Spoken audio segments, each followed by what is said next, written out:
All right, and we are back. So let's get into the first one. And oh my god, look at all the holes in this defense. Let's see. I'm going to guess Water Persephone was here, Fire Cure was here, and Dark Sea Star was here. Just looking at par for the course, but Fire Cure might have been here, and Persephone and Kraken would have been there. I've been known to be wrong before. But at the beginning here, again, thanks for all the support with all the views, all the likes, all the comments. Again, I appreciate it. And again, you guys asking questions, especially for the new players account, has been a lot of fun.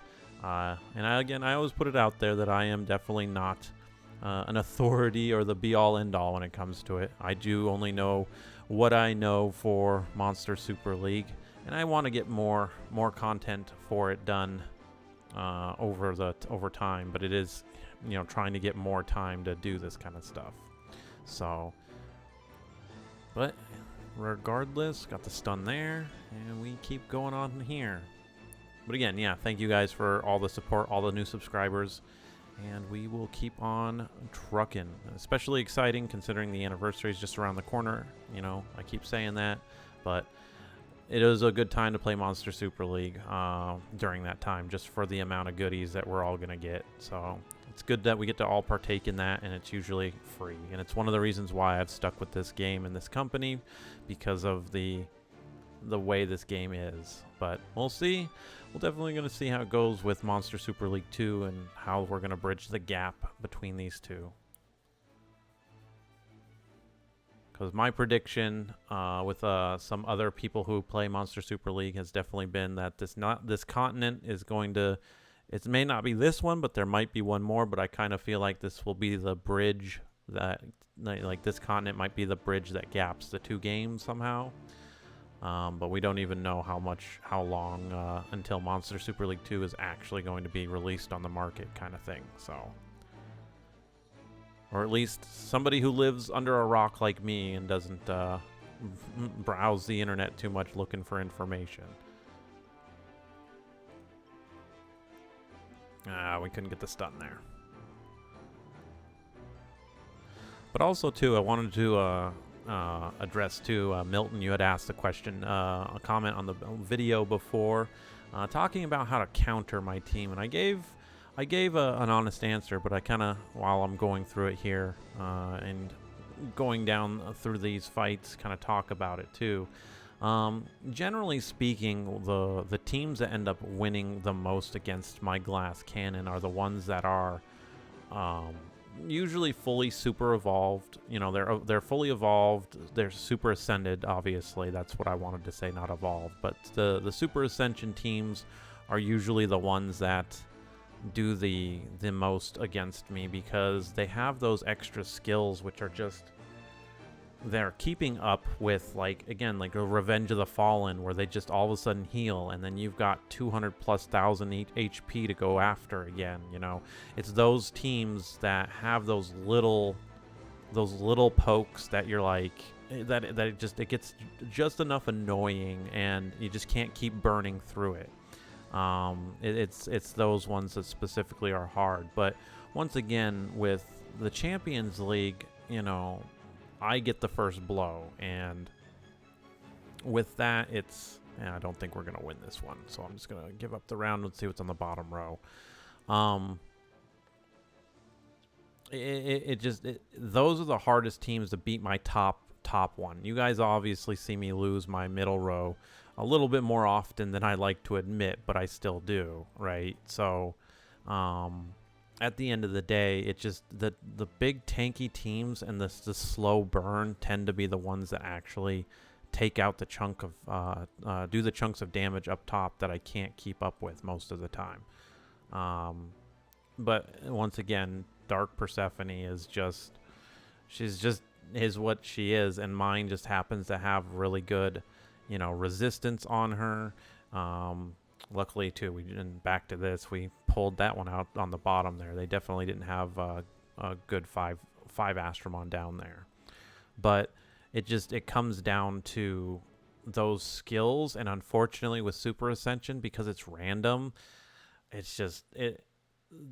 Kudos to the people who have rolled good stats and have had that. We've seen the good teams on here, because also Super Ascension 2 gives you more statistics, so having those that much more in attack. And even for me, one of the things I've been trying to do is build up the teams to be able to go into the dimensional dungeon itself and start building up the shards for it. But even then, like I've said before, I'm a filthy casual at the game, so I don't remember to play it every single day anymore. And it's just because of I've done everything that I've wanted to do in Monster Super League, and I play it very leisurely anymore. But there's nothing to say I won't get back into it again during the anniversary month here and during these Champions League, because I did start my YouTube with Monster Super League.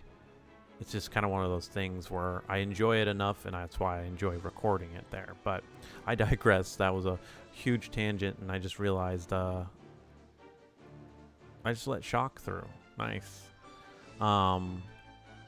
Yeah, it comes down to a lot of the team's other abilities that lets them, get away with taking the hit from my Dark Persephone, my Water Valkyrie, and then surviving the stun from my wow, did I just get a 4-person?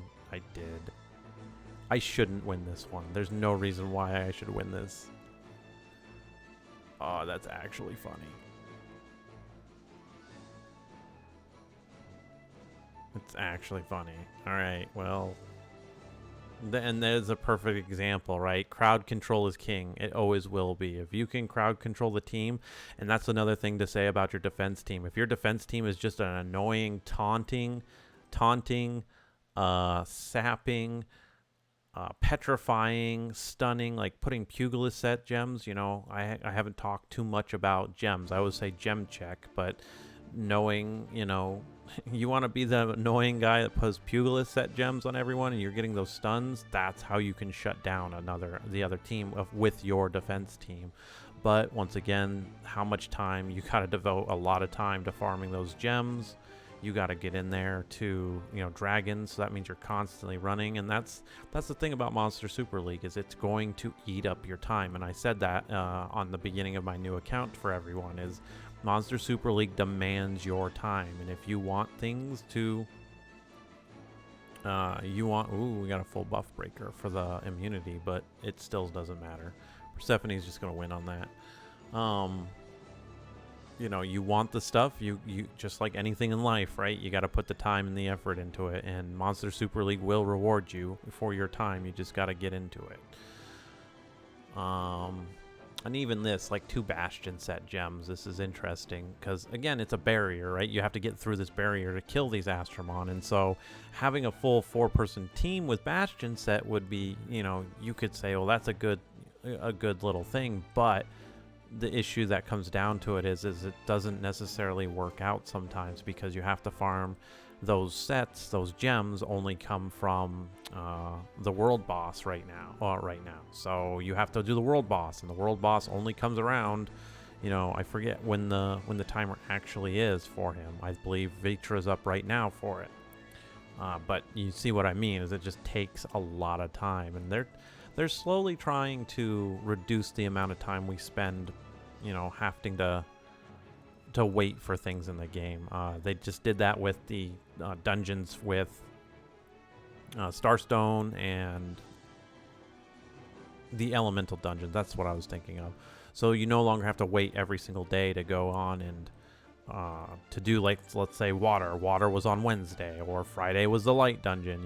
It's stuff like that. Now it's just open all the time, so you guys can evolve and get your Astromon to level 60 faster than what we used to be able to.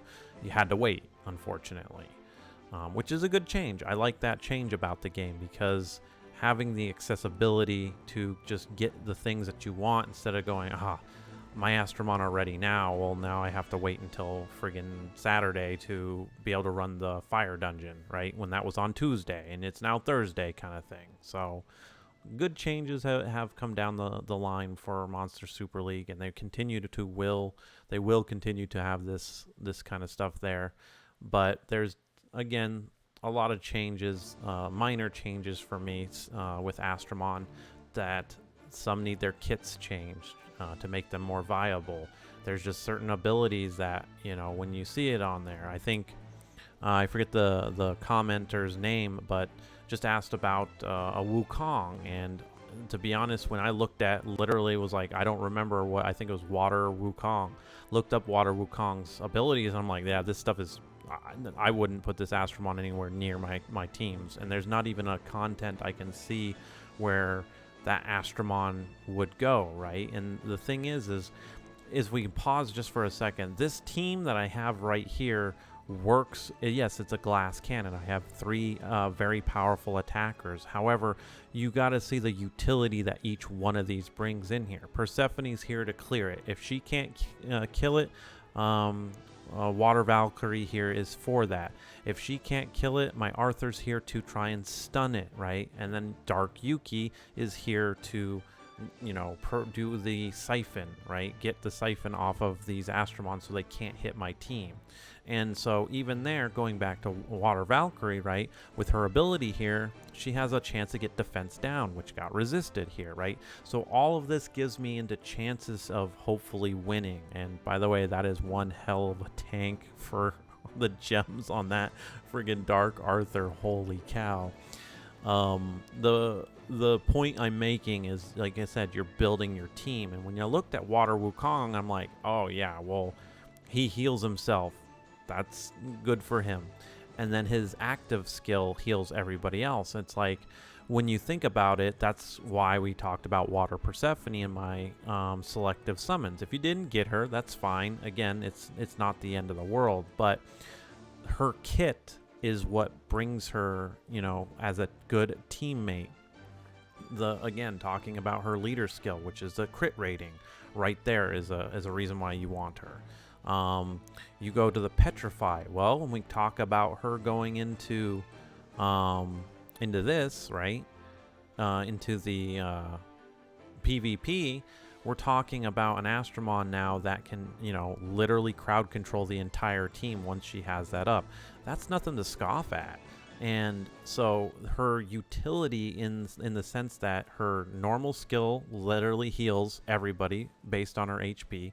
She has Petrify for her second skill, and she has a crit rate to the rest of the team, right? So overall, she's contributing a lot more than a Wukong that has, I can heal myself, and then if I get my SP up, I'll heal everybody. That kit for that Astromon is just, I hate to put it this way, it's garbage, to really put the point forward. It's bad, unfortunately, and that ties into my comment of Astromon. Some Astromon like Water Wukong could use some sort of a rework to bring it back to some type of relevance. Well, let's see what this does. All right, there we go. Again, we could use more Astromon to be for Titans and things of that nature. So there's ways to rebalance these 5-star Astromon, because sometimes that might just be all the Astromon you have. You don't, there was a ticket out here, and I'm not going to call it out necessarily here, but there was a ticket that they sold for $100. I think it was last year or a year before, if I'm remembering, okay? And people were like, wow, this is a really good, these are light and dark Astromon in the game, and it's all picked randomly. It's a random ticket, right? And they're like, this is really good value. And I'm like, no, it's actually not, because you're going to pick, and you'll see why I'm tying this in a second. You're going to pick something and get a random light and dark Astromon that's a 5-star, cool, but you might not have that Astromon at all and ready to build. Like, you could have gotten, let's say, this Dark Nightmare. I can pretty much say, unless you are paying money or you've been pulling and saving every single gem and every single 5-star Astromon you've ever seen, you don't have 4 copies of Nightmare or 3 more copies of Nightmare just hanging out on your account somewhere. Nobody, like, I don't even have that, you know? People who are constantly playing the game and, you know, have the gems of that, they might, and that's good. But what I'm getting at is the majority of people don't. And calling a Light and Dark Astromon randomly out of the hat any type of value to me is unfortunately ridiculous, because at that time you're not going to be able to utilize that. And this ties into what I'm getting at with these 5-star Astromon. If that's all you have, if more of them were able to be, like I said, have better kits, have more ways for them to actually, you know, be utilized, I wish I could say that Water Wukong would have been a good, you know, add to your team, because let's say that's all you have, so then you can easily go and put it up on there. We're going to just give up this round. We're not winning against this. This is too tanky. Too tanky, and we have 2 light Astromon against a light team. Oh, we just give this up. We need to flip-flop on that one. Some teams around to make that actually work. I think if we put this team maybe up top and bring Persephone down bottom, we'd actually win, but we'll just let that go. But all of my opinion that I just gave you to basically say that I wish that they would, again, change the kits around so that the people who pull something like that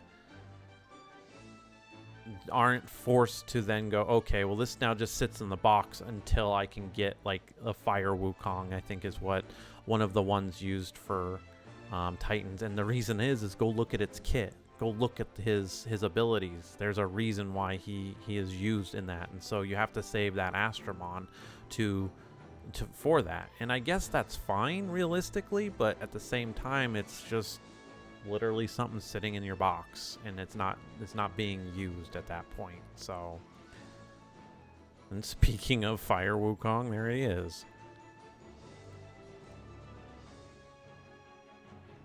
Because again, I know I get on my tangents about it, but my opinion is my own. It is good or bad, it is still my opinion about it. And at the end of the day, with a lot of stuff that Monster Super League has, we probably won't see a lot of changes that I'm talking about. And by the time Monster Super League 2 comes out, it's not going to even matter, because we'll be on a totally different arena at that point.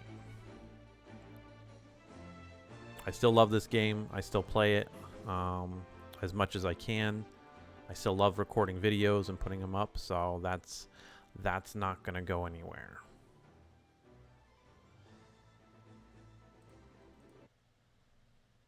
Plus 2, and again, I like how it drives a conversation though between everybody, and there are plenty of people who do more content than I do, who know more than me, and I could be speaking well out of my butt cheeks, and it's fine. But at this point, for what I do in the game, there's so much of it now that, unfortunately for newer players, like, again, that's why I'm doing the new player account, because it does kind of give you guys something I didn't get when I started, which is a little bit of a guide going forward. Because when I started Monster Super League, and I got to the point where I couldn't level up anymore, and I was being beat. I was failing on this boss. I was like, I don't know how to play this game. I don't know what I was doing, and I pretty much put it down. And it wasn't until I came back that I found the Mona guide out there, and the Mona guide was, well, my saving grace. Otherwise, I wouldn't be here. We wouldn't be doing videos, and you wouldn't be listening to an old man rant. But it is, you know, again, I stuck with it, and that guide got me through it to the point that we are, oh my goodness. That shouldn't have done that much damage. Or this Miho shouldn't be that low on health on that. That's kind of funny. That's a gem check and a half. Sorry, squirrel brain right there. But, you know, and that's what kind of got me through. But now they kind of facilitate you guys getting, you know, the stuff you need to be able to actually progress your account, which is really cool to me. Because the thing for me is, newer players are the lifeblood of any game. The more newer players you are getting in, the more, you know, the more business you quote unquote are going to drive. So this game is still, in my opinion, one of the best free-to-play games I've ever seen for the mobile market. So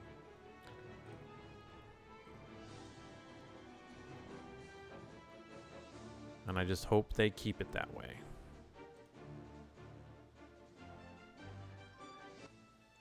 Man, that Miho actually, like, made me think there for a second. I'm like, why did that take so much damage? Again, I know her strengths are when she actually attacks, but still.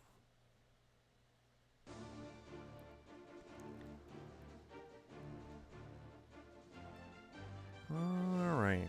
Well, we're coming down to the wire here. Oh, another good light team to soak up the damage. And then a Dark Persephone comes out. Nice. Well, we got the stun. That's so disgusting how much damage that does. If I could get some better gems too, like, but my rerolls are always so bad. They really are.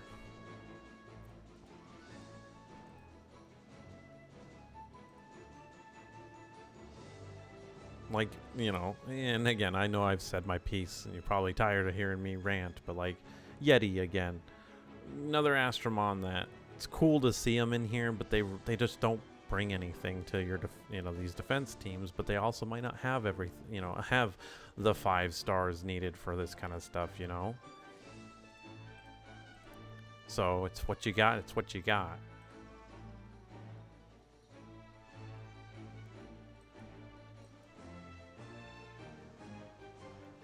Well, we got the shock all on that. Let's see if we can stun. Yes, 4-person stun. Now we just win.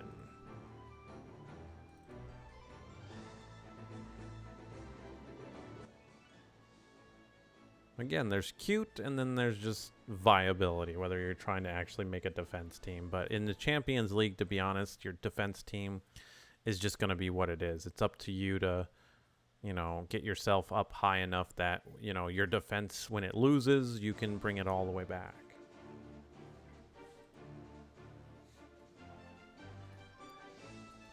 But here we go with the last ticket for today.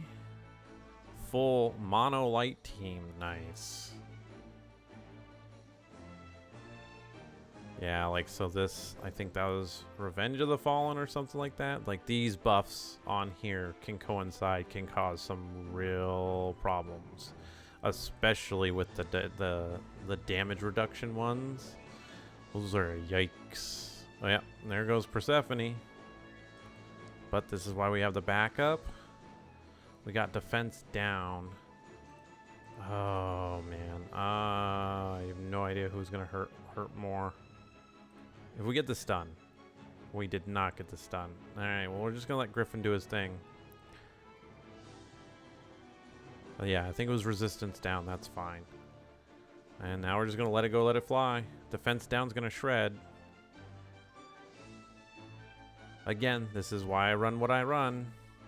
If we get the proc for defense, I know it's dead. So, whew, GG. Plus the buff on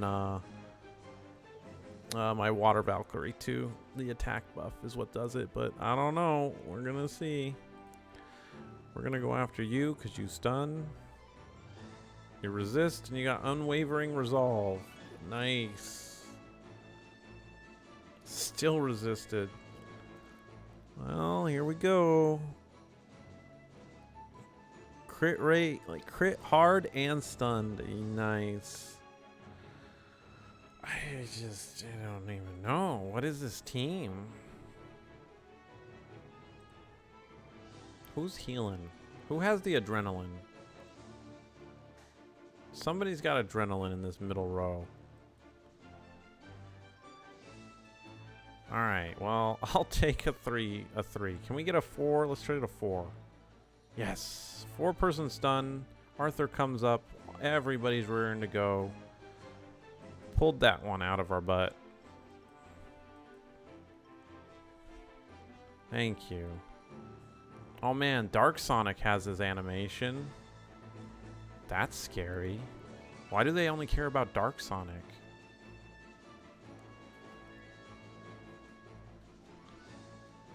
I mean, one would argue, why do they care about Sonic at all? And don't get me wrong, I like Sonic the Hedgehog, but like, We got that event, and it's just since it never came back, it's like the bastard child of Monster Super Leagues. Like, we just don't talk about it apparently. All right, there we go. 10 tickets done, and one good Leon rant for you guys. So I'll leave this one off there. Thanks for watching, and I will see you all in the next new account video and Champions League video. Thanks for watching.